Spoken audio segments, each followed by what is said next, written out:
Hello. Yeah, hi, good evening, everyone. Yeah, hi, Rama. So we have Radhika, Karan. Okay, hi, Karan. Hi, Radhika.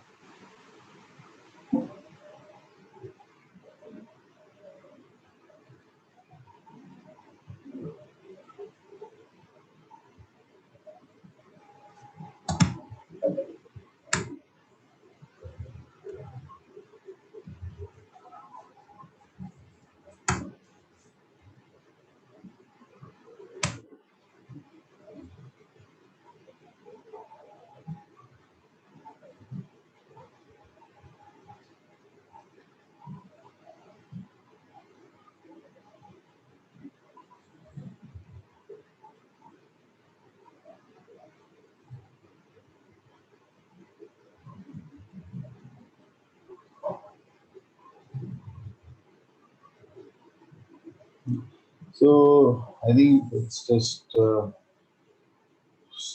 I'm not sure if others are joining. Okay. So did you guys get a chance to go through those sheets that I shared, right? These the statistics files.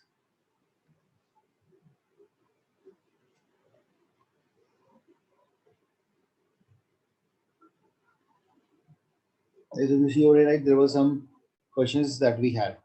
So did anyone try? Did you try this question? So like the central, sorry, the confidence level and the confidence intervals that we were talking about.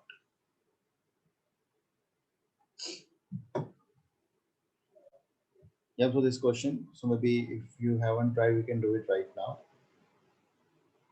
Right. So we have this question over here. So a machine is filling water bottles, and the amount of water in the bottle is normally distributed with a deviation of this. You take a sample of 100 bottles and find the bottles are filled with an average of 16 ounces. So what is the confidence interval? So okay, shall we all try this question now?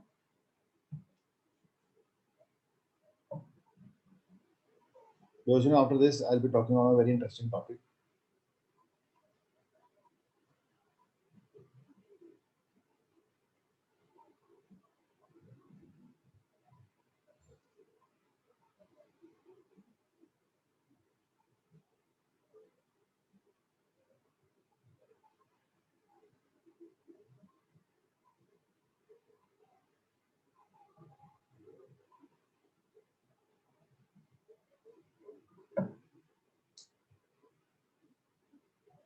Okay, so the question is a mach- a machine is filling water bottles and the amount of water bottle in is normally distributed with a deviation of 1 ounce. Now this deviation that is given to us, right? So now this is the deviation of the population or this is the deviation of the sample.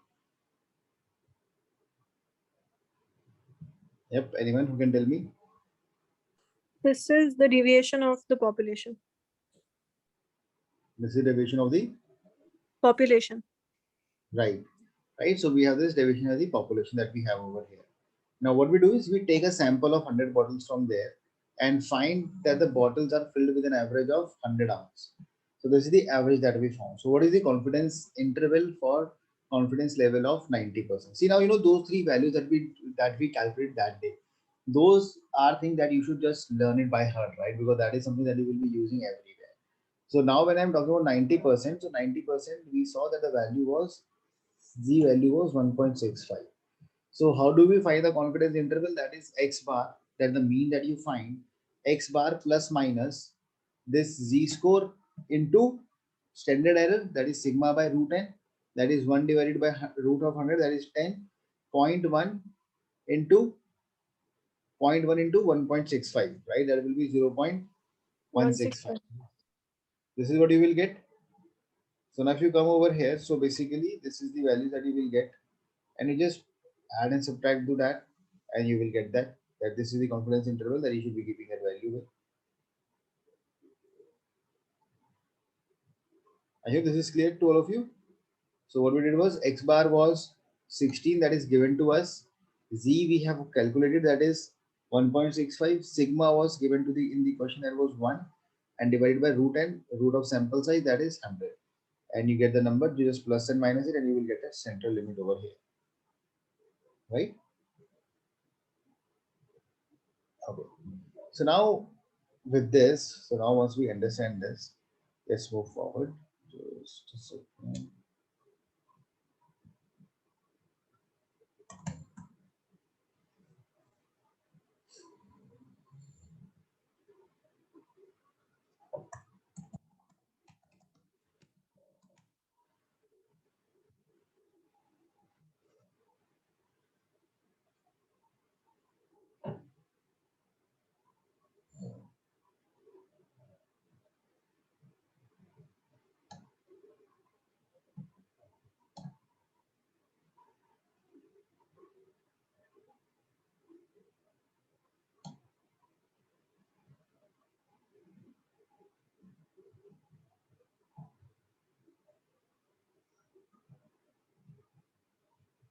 Okay.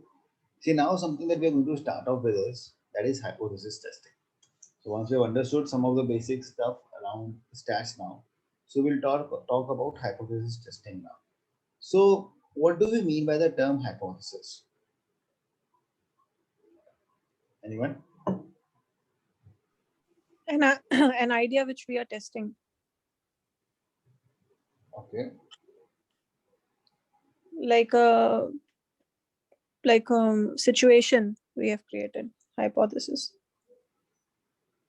Mhm. Yeah. So hypothesis is something, something that is our belief, right? Something that we believe. So that is hypothesis. Now then testing is we want to test our belief, right? When I say that my hypothesis is that this is something should happen. That is what hypothesis is. So now these hypothesis testing is going to actually help us to understand the data and know about some of the things about the data very well. So this is what we're going to talk about over here.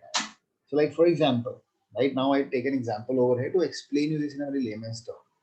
Now, as per the food authority, right? The food authority says that the maximum amount of lead that we can have in any food is 2.5 ppm.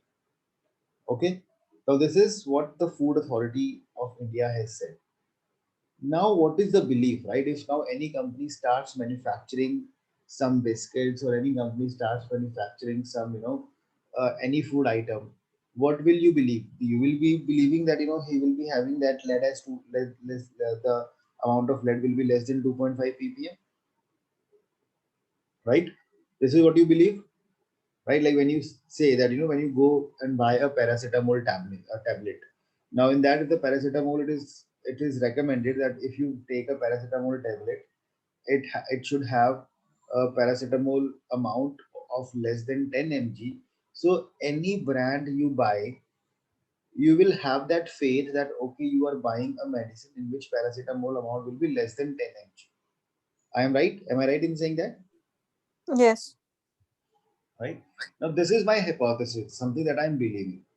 But testing that thing is called as hypothesis testing. Okay, what we do is basically testing of that thing is called as the test of that. So what we do is whatever we are believing, we check that thing whether we are true in that or we are false in that, right? Like for example, now I have an example over here. So a court verdict, Now what happens is suppose when the court sits over there, right? When the judge is sitting in the court, with what hypothesis does he sit? So suppose there is some, there is a person who has been, accused of, doing some theft. So with what hypothesis or with what belief will a judge sit over there? Judge will sit neutrally till the things are proved to him in court. Sorry. Judge should sit neutrally till, like, he will not believe that the defendant is innocent or not innocent until it is proven guilty. Mhm. Okay. See, what happens is when the judge sits over there, he sits with a belief that the person who is accused, he is not guilty. He sits with that belief, right? So what happens is that is when all the lawyers they have to submit the proof, right? If they're not able to submit the proof, that means he's free to go. Correct? That is how it happens. So basically, the assumption that he is sitting over there is that he is not guilty. Now you give some proof to me to prove him that he is guilty. So his hypothesis is that he is innocent. And second, the alternate of that is right something that challenges that. That is called as alternate hypothesis, which is he is guilty. Okay, so there are two things that we have. There are two hypotheses. One thing is saying that it is true. Another thing saying is that it is false. So that is what that overall idea of hypothesis testing is all about. This is what hypothesis testing is all about. This is exactly what we do in this. Right now, for example, if you remember that Maggie case, like we discussed this thing in the past. So now the food authority says that you cannot have lead of more than 2.5 ppm. Now the food authority is good that okay, everyone is manufacturing the products. Now one of the person comes and he says that the Maggie is having more than lead of more than 2.5 ppm. Now that is something we are challenging that. Now when the food authority organization will go to that Nestle team to check those things, they will not go with an assumption that okay, you are manufacturing wrong products. They will go with that belief that they are producing less than 2.5 ppm only. Now let's validate it whether it is true or not. That is what hypothesis testing is all about, right? So basically what we do in hypothesis testing is there are two beliefs that we work on. One is called as null hypothesis. Okay, null hypothesis means prevailing that existing situation is true. Whatever we are believing, we are believing about that situation, about the population, or we assume that the status quo is true. Alternate hypothesis is when we challenge that we oppose that the null hypothesis is false. That means we are saying whatever you are believing, that is wrong. Actually, this is the opposite of that, right? So now alternate hypothesis is something that actually challenges this null hypothesis. Getting the idea? Right? So just two definitions. Null hypothesis means this is that hypothesis which we are believing. So if I am saying, if I am sitting in the court, so the null hypothesis is that the person accused is not guilty. Alternate hypothesis is that yes, he is guilty. Now these are the two things that we talk about. What is Null and status quo? sorry. What is status quo mean? So this is the situation, like whatever is happening, the current situation that we are in. Suppose I am saying that currently we are into a lockdown. So tomorrow also we will have status quo. So that means tomorrow also we will have the lockdown. So something that happens in the Okay, future so the that same remains, status will continue. yes, Like, the same status will continue. Correct.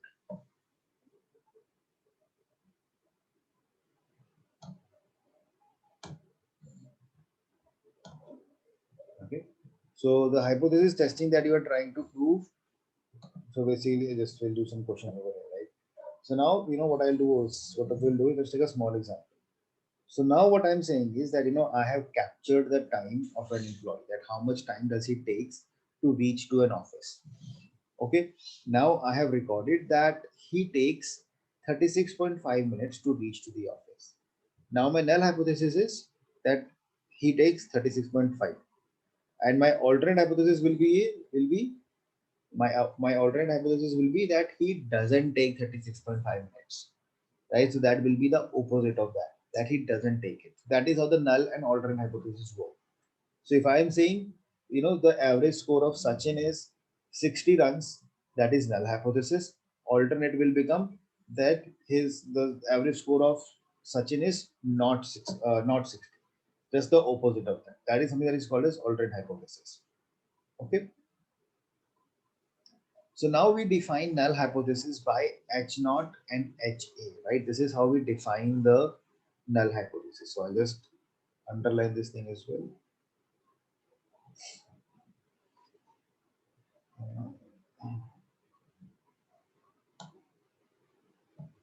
Okay.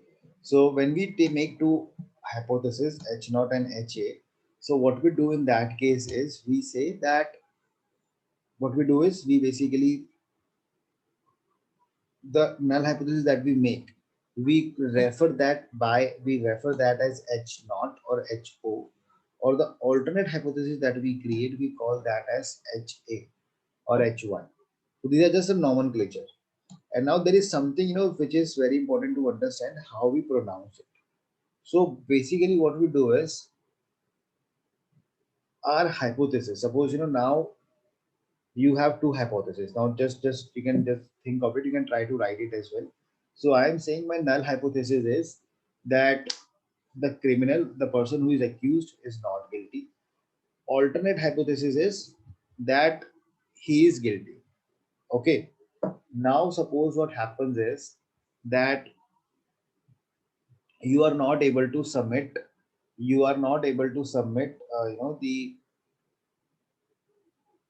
you were able to submit the proof that the person has done the stealing, he has done the theft.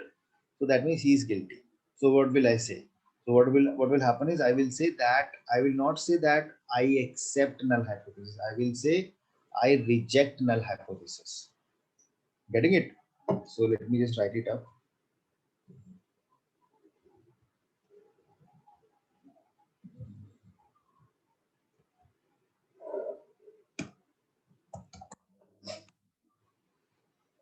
So I was saying that I have a null hypothesis. My null hypothesis says the person is not guilty. Alternate is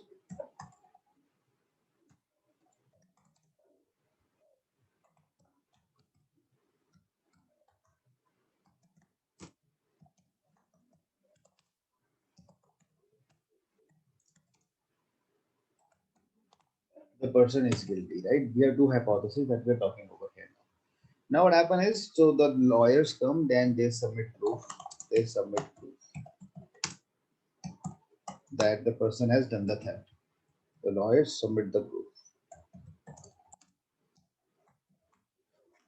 So now you know what happens is, because see, anything that we do, right, whatever we do, we are doing in context of null hypothesis. Okay, we always do all the things in context of null hypothesis. So when you do your analysis and you find that you have submitted the proof, now the person is guilty. So how we portray that thing is, we say we reject null hypothesis.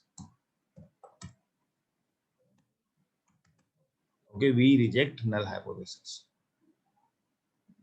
If suppose the lawyers were not able to submit the proof, we will say we fail to reject null hypothesis. This is how we use our statements. We say we fail to reject null hypothesis. I will not say I accept null hypothesis, or I will not say I accept alternate hypothesis. If you see both the statements that I have written over here, they are in the context of null hypothesis. If I am rejecting null hypothesis, I'm saying we reject null hypothesis. And when I'm accepting null hypothesis, I'm saying we fail to reject null hypothesis. Both statements are having this null hypothesis used over there. Right? So now just try to understand it, right? Why will I use the statement that we fail to reject? Why can I not say that I accept null hypothesis?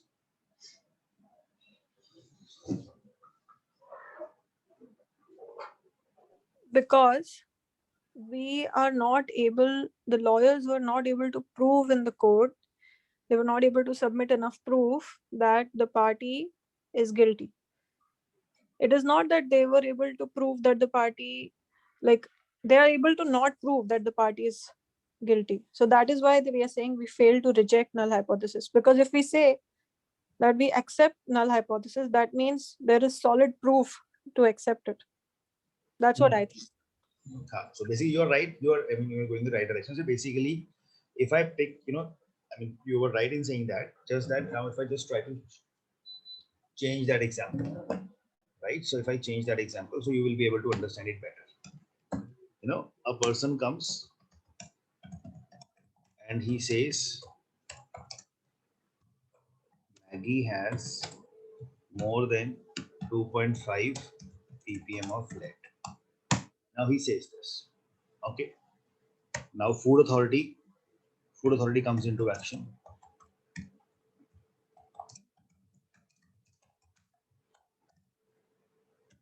If food authority comes into action, now what they will do is they will make two hypotheses.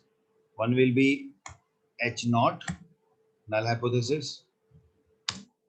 ppm is, they will say ppm is less than 2.5, ppm is less than 2.5, and alternate will be HA will be that ppm is greater than 2.5. This will be alternate. See, now if the food authority comes, how will they validate it? How will they check it? That if the Maggi is, if the lead is more than 2.5 or less than 2.5, how will they check it? They will take a sample and check it. They will take a sample, right? That is the only way. Yeah. Now, they can't check all that 1 lakh or 1 crore packets of Maggi that they're manufacturing. They will just pick some samples and they will validate it. Now, if in those samples, everywhere lead comes out to be less than 2.5, right? So there is also something that we will be talking about. There is something that is called as, again, the same thing, confidence level only that we talk about. So we use that confidence level again, because see, what they will do is they will take the samples and they will calculate the average, right? They will be taking the average of that lead. They will not be saying that okay, every packet what is coming. So it can happen in some Maggi, a little bit of that lead comes up, little more, somewhere little less. They will be talking on the mean values only.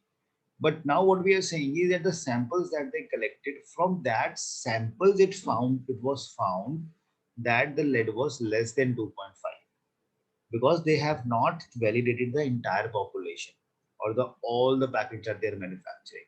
So that is why I am saying that I was not able to collect evidence. I was not able to collect enough evidence to say that okay, Maggie is having lead more than 2.5. So that way I am saying I fail to reject null hypothesis, because the samples that I picked, it was fine.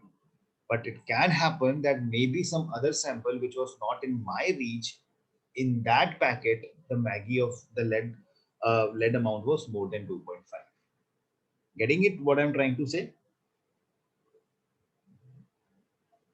Yes.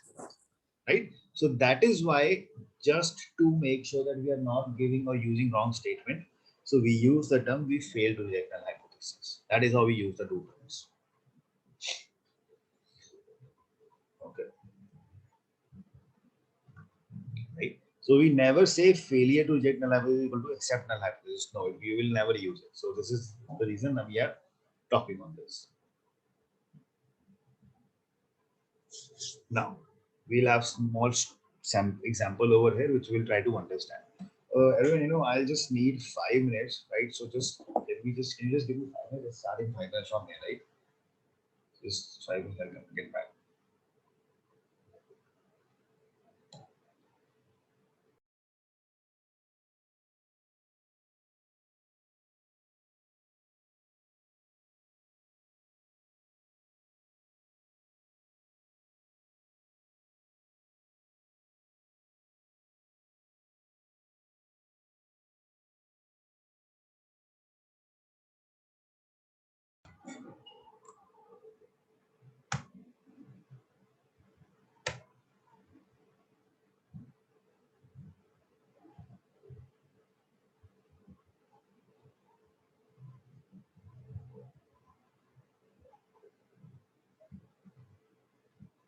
Yeah, in the meantime, class, you can just try these two questions. I just need to take 5 minutes and I'll just get like, so you just try these two questions in that meantime, right? So you have okay, right?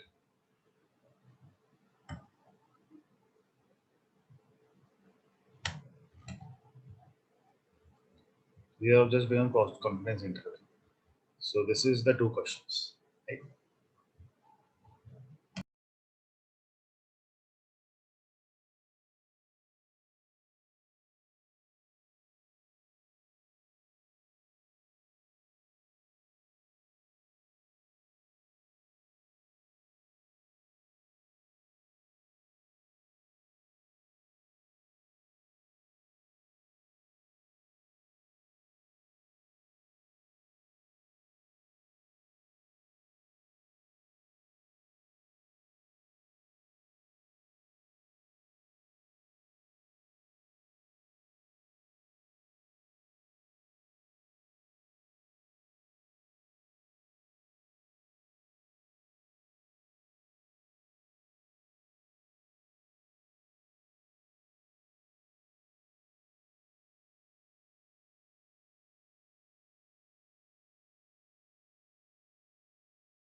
The screen is coming black. Is it coming black for anyone else? No, Radhika. You can edit. Okay. You want the question? Yeah, I got the question, first one, but now it's showing blank. I don't know.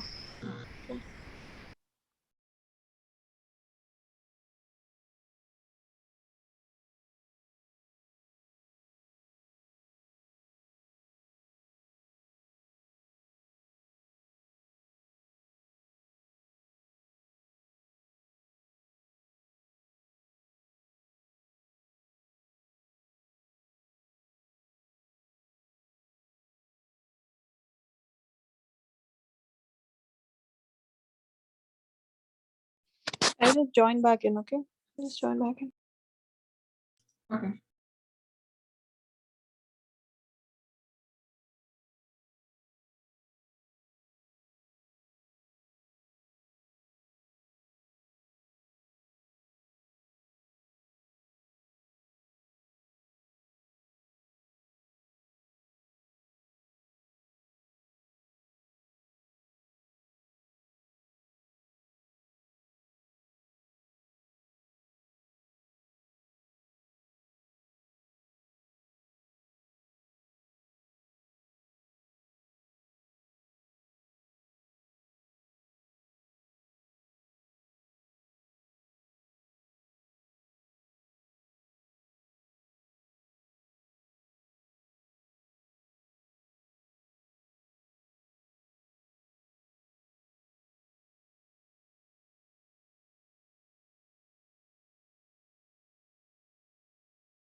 Radhika?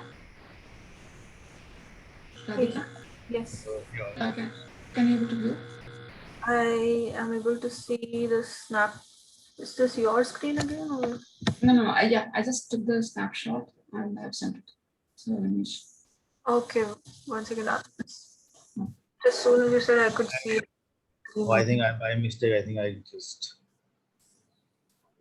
Okay, thanks, Rama. Amit, did you share it again? I don't know what happened. It just went full black for me. It would have happened, by mistake. I think I just paused that screen sharing, so that is why it might would have happened. Oh, I can able to view on it. So it's, I think only for Radhika it's blank. So did anyone get the answer of this? The height of student is normally distributed with deviation of this. Sample of 50 classmates is taken, and you have to, what is the confidence interval? 50 plus.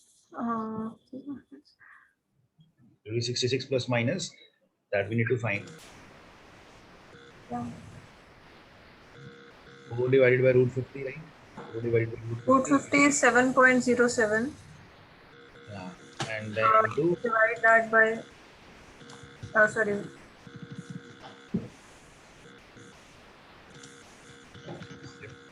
95%, right? So it was what? It was 1.9. 1.96. 1.96.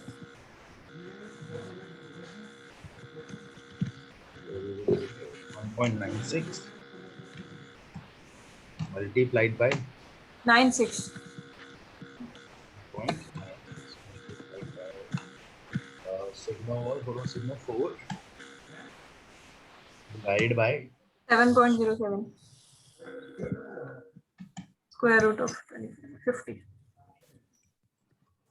1.1. So 66 equal to 66 minus this 4.89. This is second option. 64.89 and 67.11. That's the answer. I hope you all are able to find this.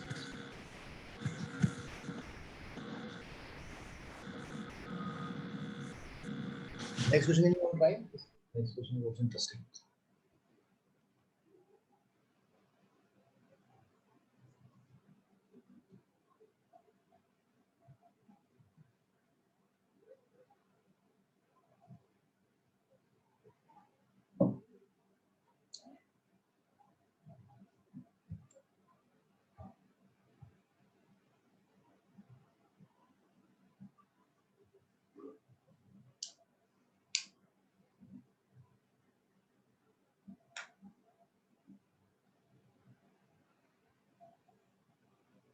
So what's the answer, Marina, for this next question? Weight of chickens.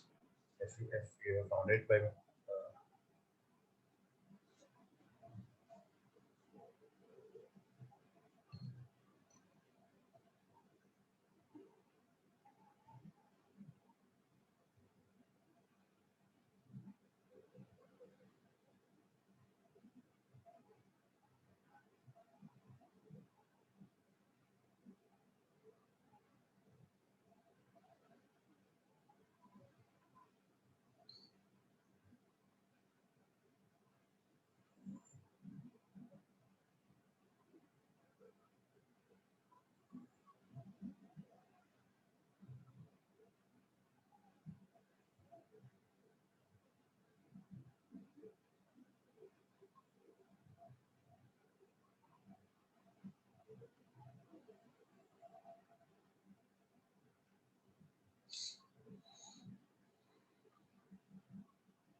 Here we have to find n, right? So in the end.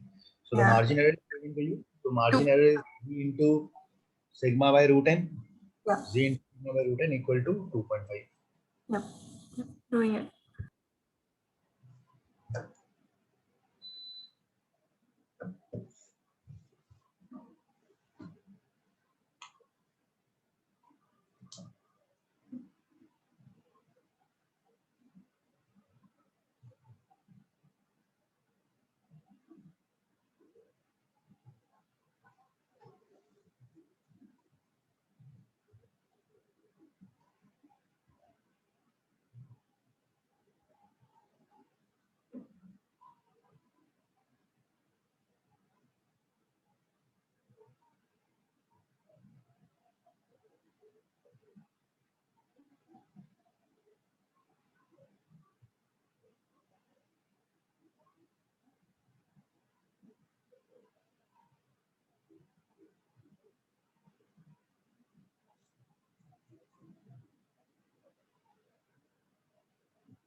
sample size should be somewhere around 16 people, 15 point something or 16. So What are the options? 10, 13, 14. I'm getting as a 15.92, but that's not an option. I'll check again.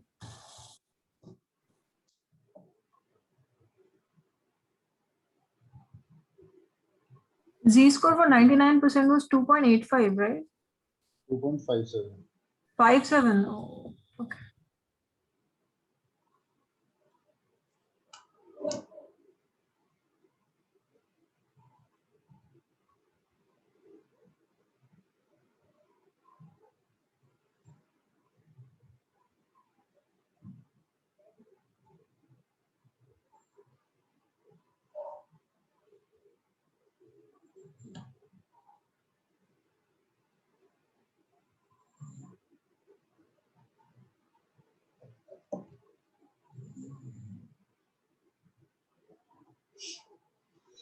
Is it 13 an option? 14, I think it would be 14. Or 13, yeah, it is 13. I think N should be 13. It's 12.92 for me. So So we round it off, yeah, because we cannot 12.9. have chickens in decimals, so we take the high, the integer value.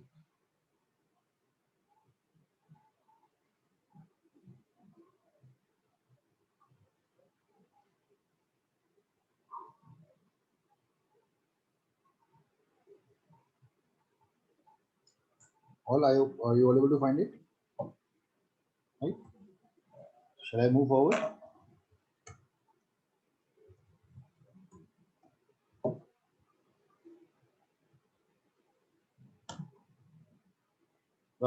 You need help, Rama, or you're trying it? I need help. Okay. See, what we have is in this, the question that we have, just a second.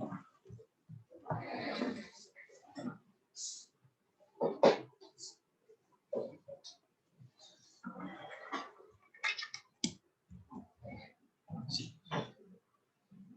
So what we have this question over here is, right, what is margin error, right? So margin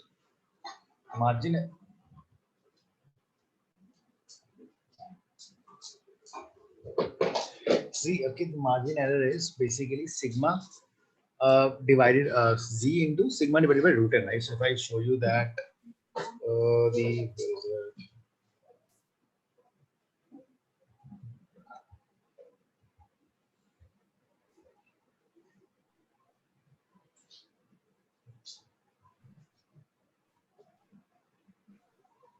right, z into sigma divided by root n. Now this is something that is called as the margin of error. Okay.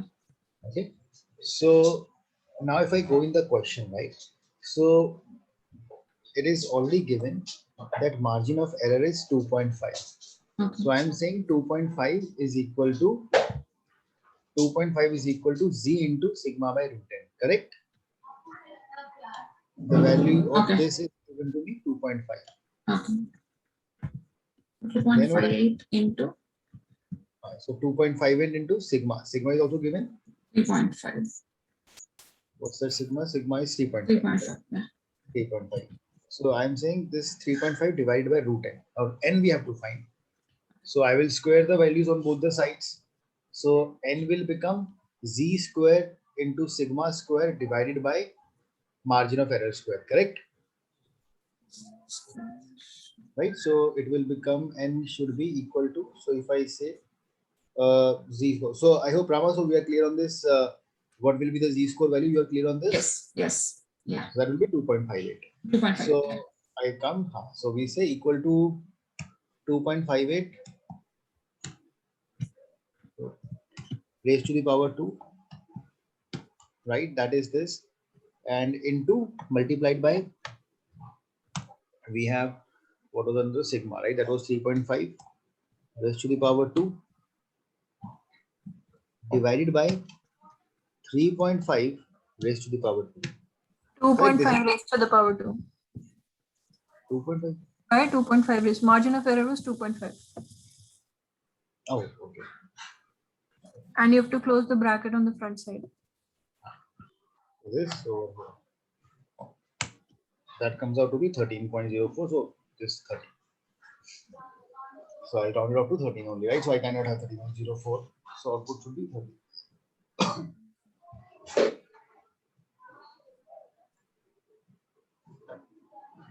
I hope now this is clear. Yes. Okay. So let's get back to this. Karan, Marina, I hope everyone is sorted.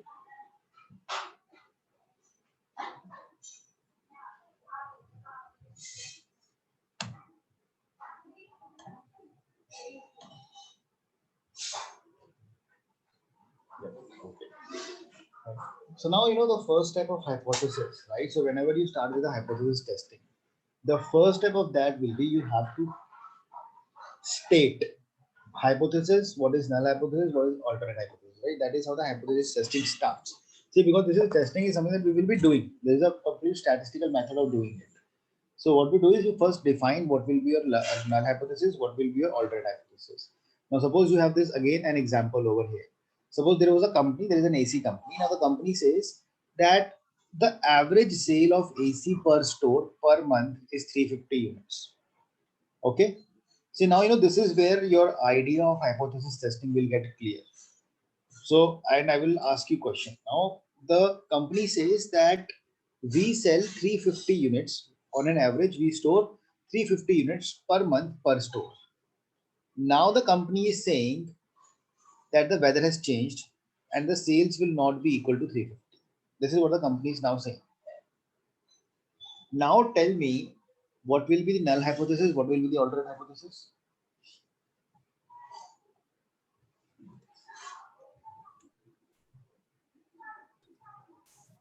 Null hypothesis. Go ahead. Null will be the company can sell 350 per month, and alternate will be it cannot sell 350. Right? So because null is something that is already happening that we are believing. Now the company is already saying that you know we have been selling on an average 350 units per month. So this is my belief. This is my null hypothesis that okay, they are selling 350. Now what they are doing is they are challenging it. Now they are saying that its sales will not be equal to 350. Now it can be more than 350, it can be less than 350, right? Because we don't know how the weather has changed. Whether the temperatures have reduced down or the temperatures have increased, because both the things will have opposite effect on that sales. If the temperature will increase, the sales will increase. If the temperature will go down, the sales will decrease. Correct? So now if I ask you, right, okay, if suppose now see, I'm not asking statistically, I'm just asking in a very layman's term. Okay, now how will you identify that the sales have changed? Now they are saying that the weather has changed, now the sales will not be equal to 350. How will you check that thing?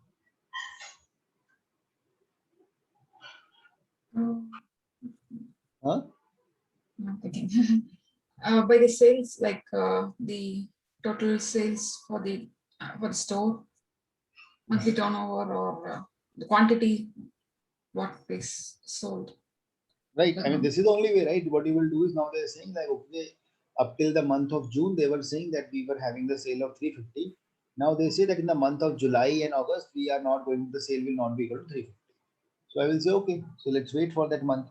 So we will wait, and then what will happen is the data will come for the month of July and the month of August. Then I will calculate the average. Now suppose I calculate the average, and now the average comes out to be as 352. Okay, now the average I calculate, the average comes out to be as 352. That in the month of July, they sold 352 units of air conditioners per month per store. So what will you say? Will you reject null hypothesis? Will you fail to reject null hypothesis? We reject. Why? No. We'll fail to reject. I mean, this try. So let me give you I think we'll fail to reject. There's not much difference between 350 and 352 average, but okay. that still doesn't mean it's the same. So I think we will reject null hypothesis for You 2 will units on average. reject your hypothesis. I think so. It's not the same as 350. But it is Okay, if it average, comes right? out to be as 350 point, it comes out to be 351. Then I Yeah. don't know. This is exactly what this hypothesis testing is all about. This is exactly what this hypothesis is all about. That is why I'm asking this question. Right now, if you suppose you say that we will talk on this example also, your friend says, right now, suppose Rama says that I am really good with suppose I'm really good with cricket. I'm just playing this, and my average score in the cricket match has always been uh, 60 runs. Right, my average of scoring runs is 60. Right. So now Radhika says I don't believe you. Right. So Radhika says I don't believe you. Now okay, Rama says I'll play 5 matches. You can check that. So now Rama plays 5 cricket matches and she scores an average of 58. So Radhika, will you believe her claim that she was saying that my average score is 60, but when she played in front of you and she made 58 runs in that 5 matches, the average came out to be 58. So will you believe her statement or will you not believe it? I'll believe her because I only saw 5 matches, but she would have got that average from so many other matches. Right?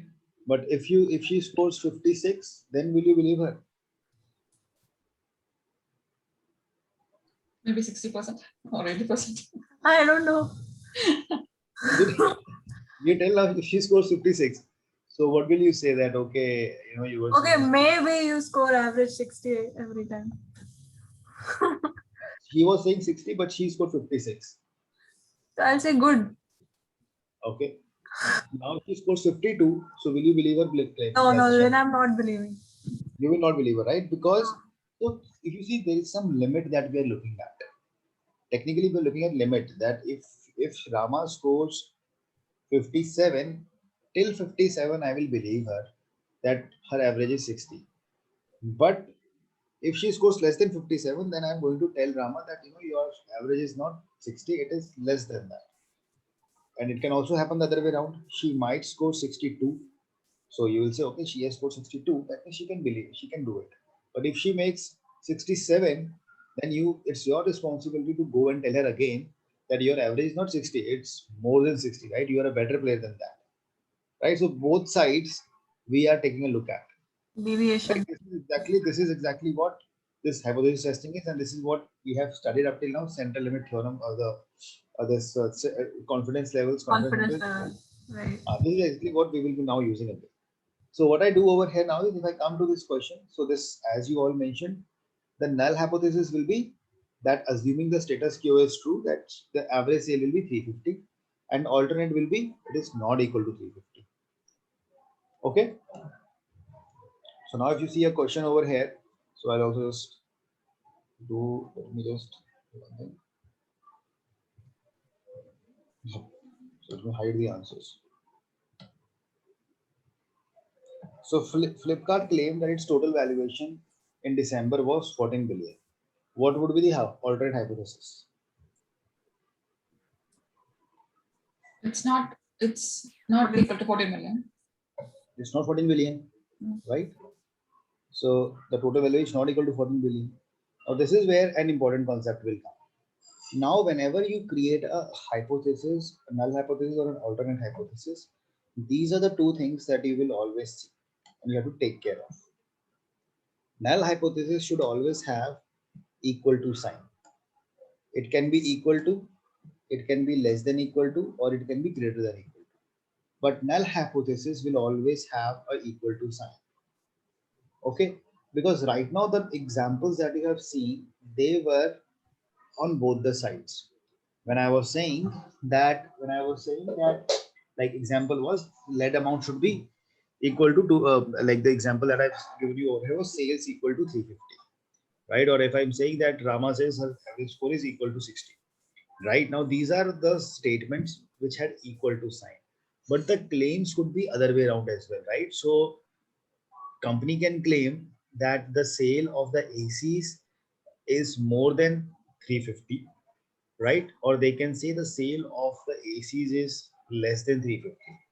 This is also something that they can claim, right? They can claim that, we every month we sell more than 300 air conditioners, or the company can claim that every year we sell less than 300 air conditioners. That is also a claim that we can, test for.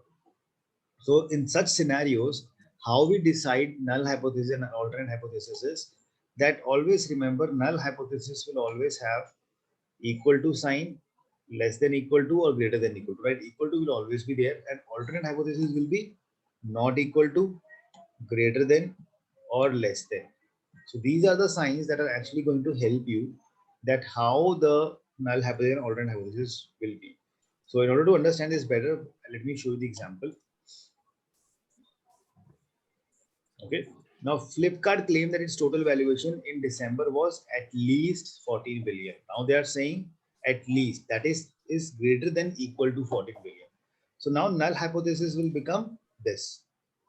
It is greater than equal to, right? This is null hypothesis because it has a equal to sign. And what will be my alternate hypothesis? That it is less than, right? That is how this null and the null and alternate hypothesis will become. Am I right? I have a question. So it was at least 14 billion means that it is less than equal to? Sorry. No. The question says at least. So Huh. if says at least, then it is less than equal to. It means that. Greater than equal to. Okay. No. My question is that mean greater than or equal to or lesser than equal to? Greater than equal to. Okay. So because they are saying that at least this much, at least I am having, so that means it will be this much or more than this.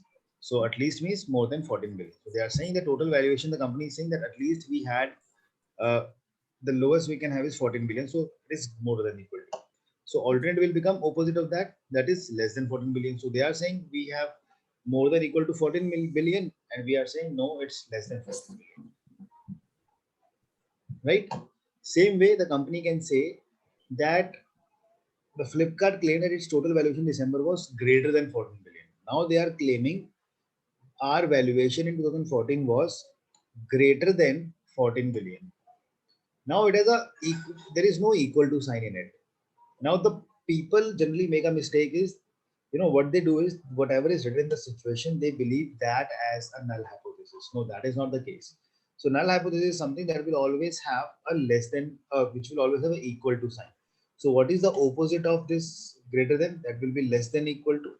So the null hypothesis will become in this case as that the total valuation is less than equal to 14 billion, and alternate hypothesis will become it is greater than 14 billion. So what is given in the question, that becomes alternate, and opposite of that becomes the null. So this is something that you have to take care. Amit, can you repeat the last one? Like the question when it says. Can you repeat it? The last point. Hello. Hello, can you hear me? Yeah. Now, can you repeat the last point?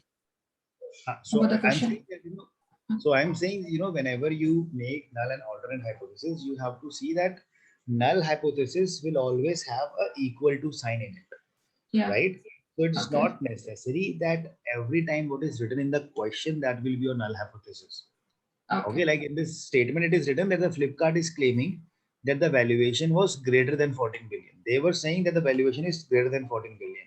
So what they said now becomes a alternate because it is not having a equal to sign, and the opposite of that, less than equal to, that becomes the null hypothesis. Okay. So this became, so anyhow, this became HO. I mean, like null hypothesis become HO. I mean, H0, right? Null hypothesis can be? No. Sorry? The null hypothesis will be a H0, right? HA is H0. Okay. No. This null hypothesis will be H0. H0, yes, and this will be HA. Okay. Okay.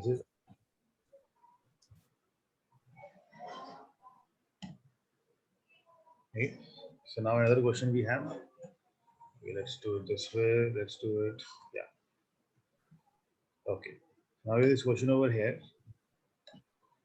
Goodyear claimed that each of its tires can travel more than 7,500 kilometers on an average before the need a replacement, right? So assume that the average, traveled, the average distance traveled is given by mu. What will be the null and alternate hypothesis? Null hypothesis will be that Goodyear, each of its tires can travel more, that each of its tires can travel less than equal to 7,500 miles on average before they need a replacement. That will be null hypothesis, right? Null hypothesis. Alternative given you in the question. Yes.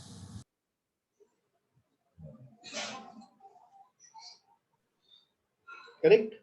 Yes. Okay. So to summarize, you cannot decide the status for formulate the null hypothesis from the claim. You have to take care of the science while writing the null hypothesis, right? Never, null hypothesis will never have not equal to, greater than, or less than. So it will always have equal to, greater than, equal to, less than, equal to. Now comes the part that I was talking about, that how do you make a decision that which hypothesis to pick and which not, right? So now the same example, that Apurva claims that her average score in archery is 70. Now we ask her to play 5 games of archery. Now what we do is we ask her to play 5 games. Now if the average score of 5 games comes out to be 20, definitely we are less likely to believe her claim that whatever she is saying is not right. But if she scores 65, definitely we are going to believe her that okay, if she is claiming 65, yes, she will be able to, she would be having that score, right? So this is what is called, this is where we will now be understanding that how do we make a decision. Now again, we are back to the normalization curve. Now she's saying that her average is 70. So there will be, we are assuming there will be equal number of matches where she would have scored more than 70 and equal number of matches where she would have scored less than 70. Now what we do is we took the sample. So I asked her to play 5 games, and in that 5 games, the average came out to be 50, right? The average of 5 games turned out to be 50. So this was her claim. This is what she scored, right? So now I'm in a big confusion what to do, believe it or reject it. Okay. So in this, what we do is we actually define critical values, right? We define critical values, upper critical value and lower critical value. Upper critical value means that if the value comes more than that, I am to reject her claim. If the value comes less than that, I am going to again reject her claim, right? So this is nothing. This is again the confidence interval, that around the mean in which amount of values I am confident that the value will lie, and outside which I am saying I will be, it will be an error. This is the same thing, right? So what we do is we define, and just the name is different, just the terminology is different. So previously when we were understanding that concept, we were calling it as confidence interval. Now we are calling it as critical values, upper critical value and lower critical value. Okay.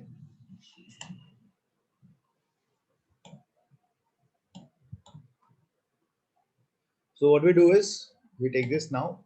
So what will happen is basically, if that's, now we are assuming that the upper critical value and those values we will find. So we don't know, right? We have not defined those values. So I'm just explaining it. So what will happen is if that average lies in the critical region, we will reject the hypothesis, right? As simple as that.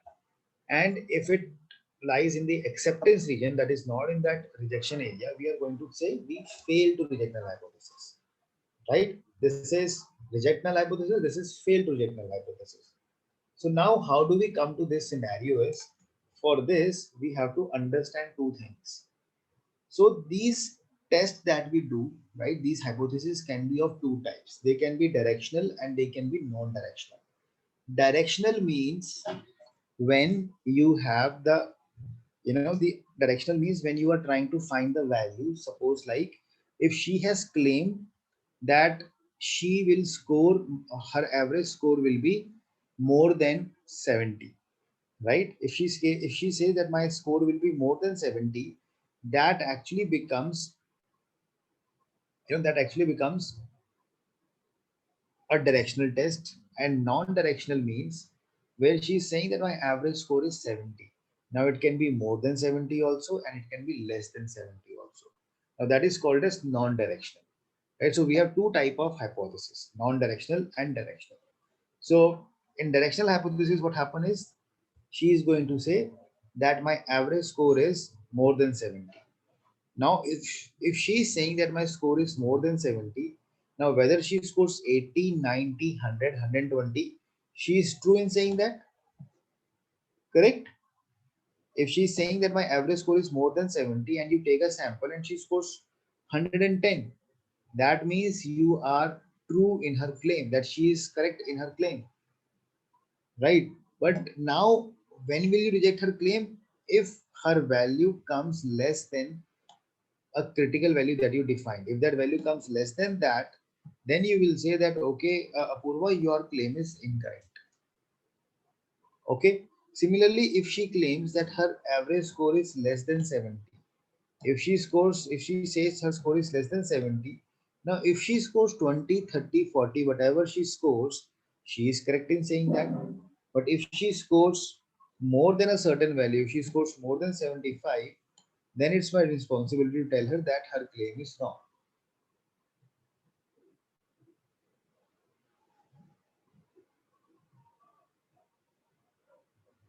Okay.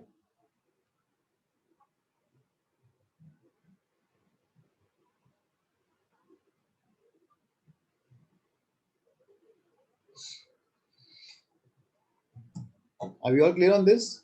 This directional and non-directional that I'm trying to tell? Yes, sir. Okay.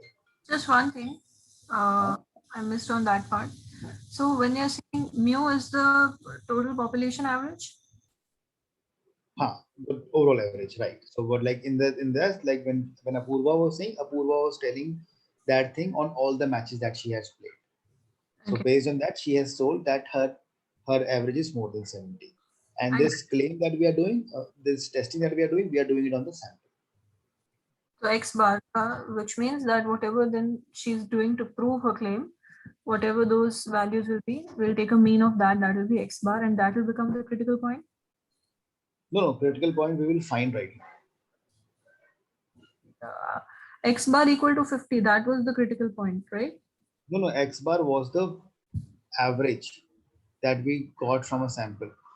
This 50 was the average that we found. So sample X bar, average will become the critical point.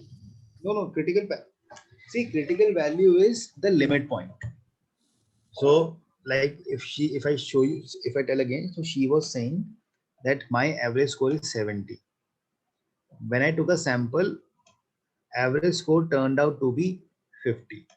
Now critical values is a range, that okay, I am saying my lower critical value is 40. That means if her score comes less than 40, I am going to reject her claim. And upper critical value is 80. I am saying if her score comes out to be more than 80, then I am going to again reject her claim. Those are the limits, right? Then what you do is, now her score turned out to be 50, which was more than 40. Got it. Now you will say that she is true. Whatever she is saying, you will believe her. Okay, so these points we are going to find out using some. These points you are going correct. These points are what we are going to find. Okay. Now, if that test is directional means we have to find the number in one direction only. If she says that my average score is more than 70, now this is what she's claiming, more than equal to 70. That means I don't have to find this upper critical value now, right? Because now 70, 80, 90, 200, 500, whatever she scores, she will be true in saying in what she said, correct? In that case, I will only have to find lower critical value. Yes. Yes. Right. Same way, if she says that my average score is less than 70, my average score is less than equal to 70. Right now, if she scores 50, 20, 10, 5, whatever she scores, she will be correct in saying that. Mm. So in that case, I don't need to find lower critical value. I just need to find upper critical value. Upper critical value, where she, Right. after which we will stop rejecting her claim.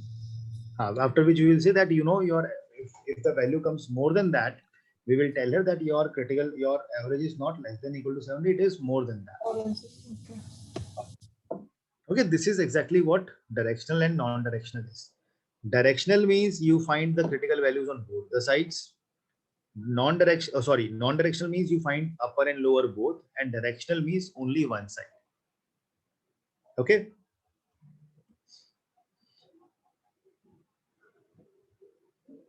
So let us get this thing. So this is just a quick summary of it. I'll just request, just have a quick look at it.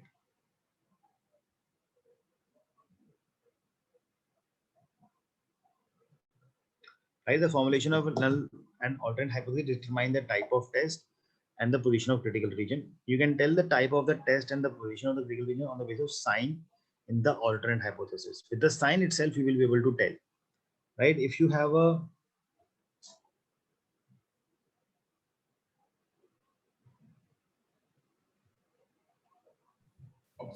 Two-tailed will be non-directional and one-tailed test will be directional.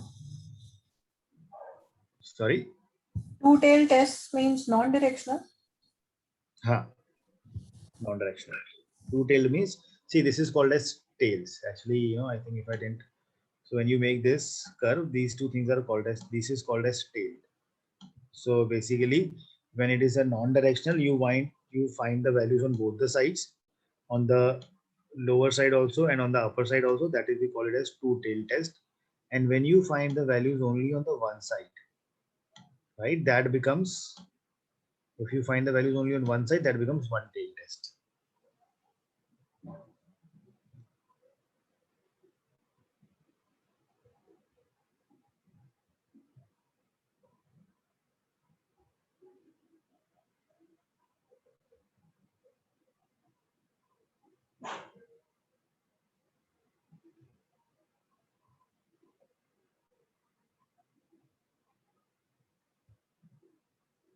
Okay.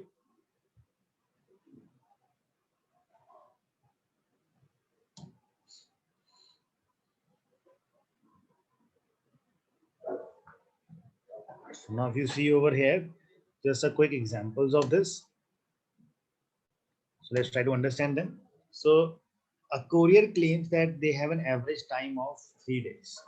Another company is claiming that their average time of good is 3 days. Choose the correct formulation of hypothesis. Now what they're claiming, that H naught is equal to, this null hypothesis is equal to 3. This is what they're claiming. So Yes. alternate will become not equal to 3. Alternate will become not equal to 3. So this is a two-tailed test, right? Yeah. Because on both the sides, you will have to find the values.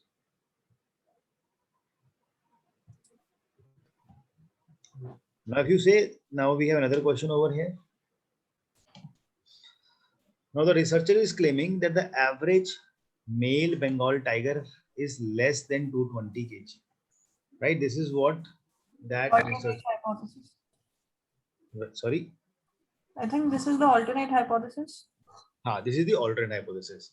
So basically, what they are saying that the male tiger is less than 220. So this is the alternate, and the null will become greater than equal to, right? So we get this H naught and H1. Now, because we have this over here, we have to find only value on one side, right? That will become one-tailed test. No, it should be the first one, right?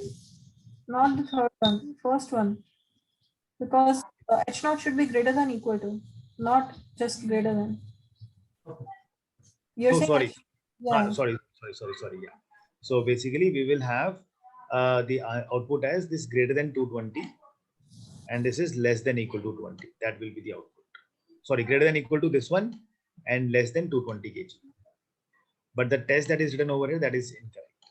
So this is now wrong. So technically the output is none of the above. So basically what we are saying is, let me just write it up.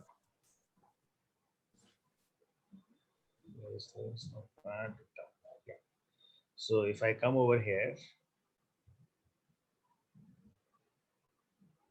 so we are claiming over here as the null hypothesis, null hypothesis will be the null hypothesis will become weight is greater than or equal to 220 and alternate will be weight is less than 220. Right? These are two options that we will get. Right? Null is this and alternate is this. These are two options that we will get, null and alternate. Now, what is the type of a test? Right? So we also define that. So Left. if so basically we have two tail tests. One is called as upper tail test and one is called as lower tail test, right? Because you have two tails. You have two tails over here. On this side you have the lower critical value. On this side you have the upper critical value. So you call this as lower tail test and this is called as upper tail test, right? So now what will you have to check? You will have to, what he is claiming, what the researcher is claiming, that the weight is more than or equal to 220. That means if the output comes on this side, we are always good. We only have to find the value on the lower critical side. So the test will be lower tail test, lower tail test. Okay. Just some different names, right? One is called as upper tail test, another thing is called as lower tail test. Lower tail test means when you are finding the only lower critical value. Upper tail test means when you are finding only the upper critical value. And when you are finding both upper and lower, you call it as the two tail test.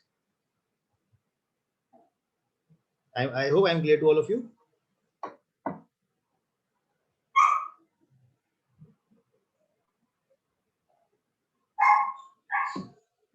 Okay.